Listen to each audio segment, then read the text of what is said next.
యాషువా messy గారి దివ్యనామంలో మీ అందరికీ నా హృదయపూర్వకమైన షలోమ్ అండి. మంచిది, ఒక పాట విందాం. తండ్రికి మహిమ కలుగునుగా.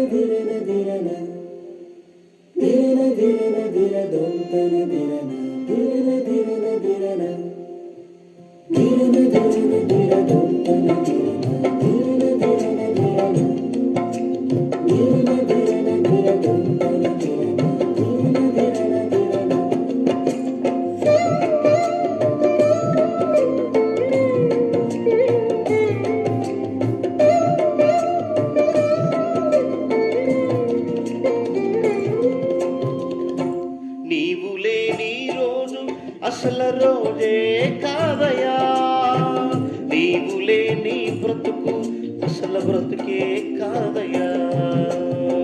నీవు లేని రోజు అసలు రోజే కాదయా, నీవు లేని బ్రతుకు అసలు బ్రతుకే కాదయా. నీవే లేకపోతే నేనసలే లేనదా, నీవే లేకపోతే నేనసలే లేనయా. నీవు లేని రోజు అసలు రోజే కాదయా,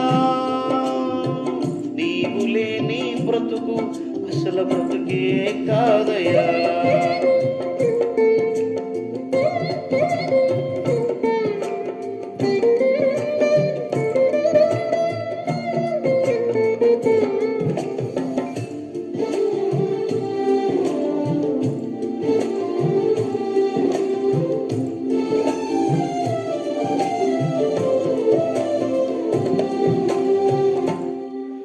బాధ కలుగు వేళలో నెమ్మది నాకిచ్చావు, నా కన్నీరు తుడిచి నా చెయ్యి పట్టావు. బాధ కలుగు వేళలో నెమ్మది నాకిచ్చావు, నా కన్నీరు తుడిచి నా చెయ్యి పట్టావు. నన్ను విడువనన్నావు, నా యావే అయినావు, నన్ను విడువనన్నావు, నా యావే అయినావు. నీవే లేకపోతే నేనసలే లేనయా, నీవే లేకపోతే నేనసలే లేనయా. నీవు లేని రోజు అసలు రోజే కాదయా, నీవు లేని బ్రతుకు అసలు బ్రతుకే కాదయా.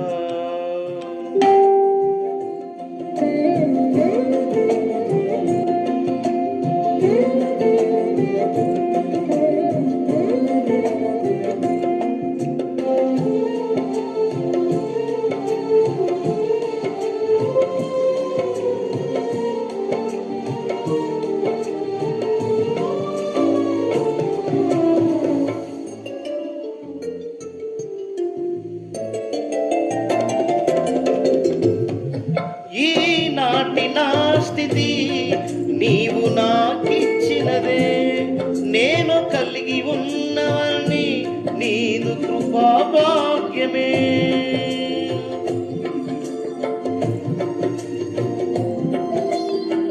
ఈనాటి నా స్థితి నీవు నాకిచ్చినదే, నేను కలిగి ఉన్నవని కృపా భాగ్యమే.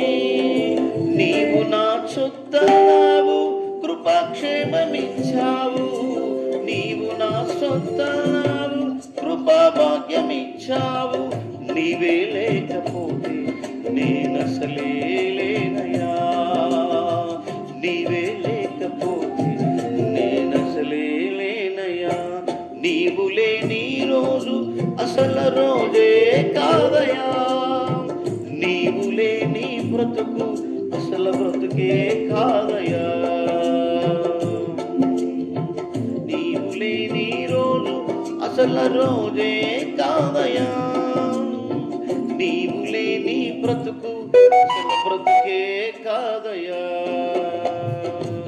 నీవే లేకపోతే అసలు కాదయా, నీవే లేకపోతే నేనసలే కాదయా. నీవే లేకపోతే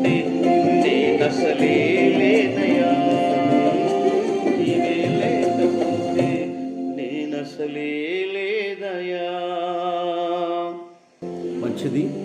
ఒక శ్రేష్టమైన వాక్య భాగాన్ని మనం విందాం. తండ్రికి మహిమ కలుగును గాక. పరిశుద్ధ గ్రంథమైన బైబిల్ దావీదు రాసిన కీర్తనలు 34వ అధ్యాయం 7వ వచనం ఈ రాత్రి వాగ్దానాలుగా మనం చదువుకుందాం. ప్రియ సహోదరి సహోదరులారా, 34:7లో ఒక ఆశ్చర్యకర మాట చదువుదాం.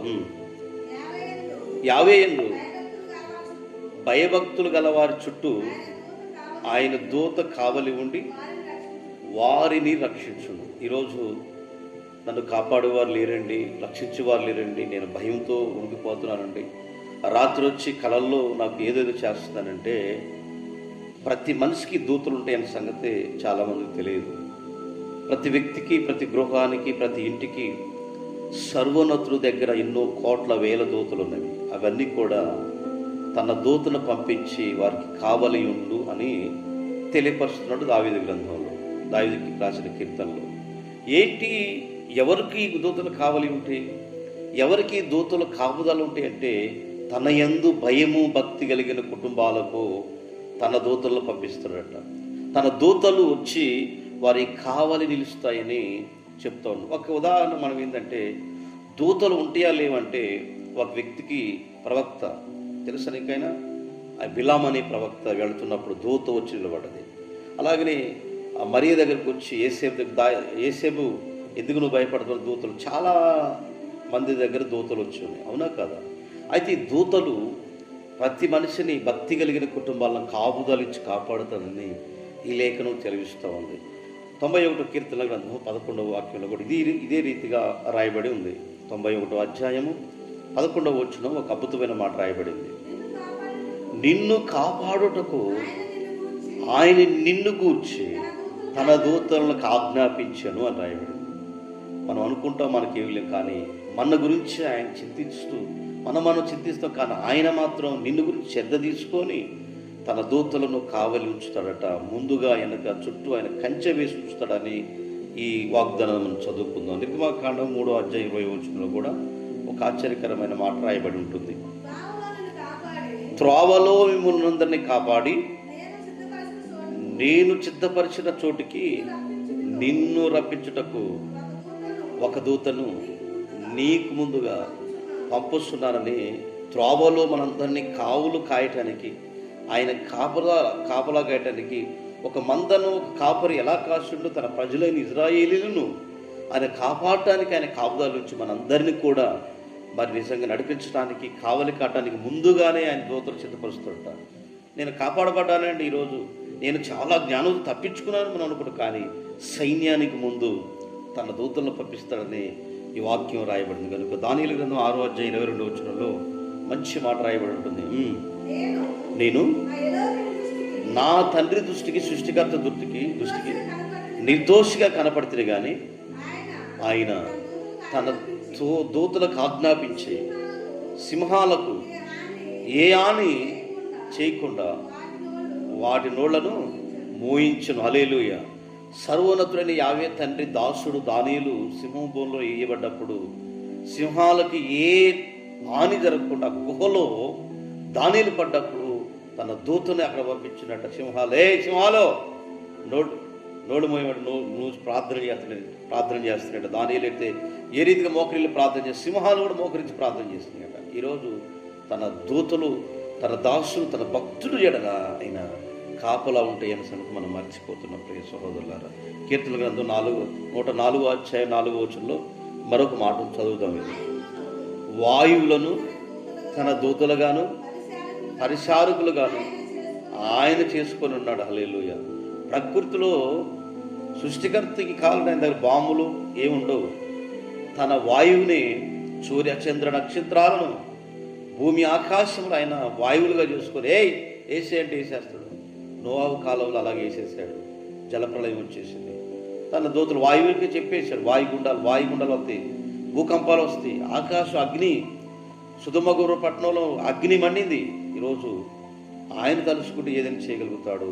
ఈరోజు నిన్ను కాపాడటానికి ఆయన తన దూతలు పంపిస్తాడు. కాబట్టి ఈ వాగ్దానాలని కూడా ఈరోజు మీ అందరినీ ఆయన కాపాడి కనికరించి ఆశీర్వదించుగాక. ప్రార్థన. తండ్రికి మహిమ, వాగ్దానాలు దీవించుగాక. ఈ కార్యక్రమాన్ని వీక్షించిన మీ అందరికీ తన సన్నిధి కాంతిని ఎల్లప్పుడూ తోడే ఉండునుగాక. మహాగణుడా, అతి పరిశుద్ధ తండ్రి, ఎందరైతే ఈ కార్యక్రమాన్ని వీక్షిస్తున్నారో వారిని, వారి పిల్లల్ని, వారి కుటుంబాలు దీవించి ఆశీర్వదించి కృపలో నింపమని తండ్రి. ఈ కార్యక్రమంలో ఉన్న బిడ్డలందరినీ ఏ సమయం మంది వీక్షించినా వారిని ఆశీర్వదించమని, ప్రోగ్రాంని, ఈ కార్యక్రమాన్ని దీవించి ఆశీర్వదించమని యాశ్వమసే గారి నామం ద్వారా అడుగుతున్నాం తండ్రి. ఆమేన్. మీ అందరికీ షలోమ్ అండి. కార్యక్రమం గురించి అనేకులకు తెలియపరచండి, సబ్స్క్రైబ్ చేయండి, లైక్ చేయండి. తండ్రికి మహిమ. అందరికీ హృదయపూర్వక షలోమ్.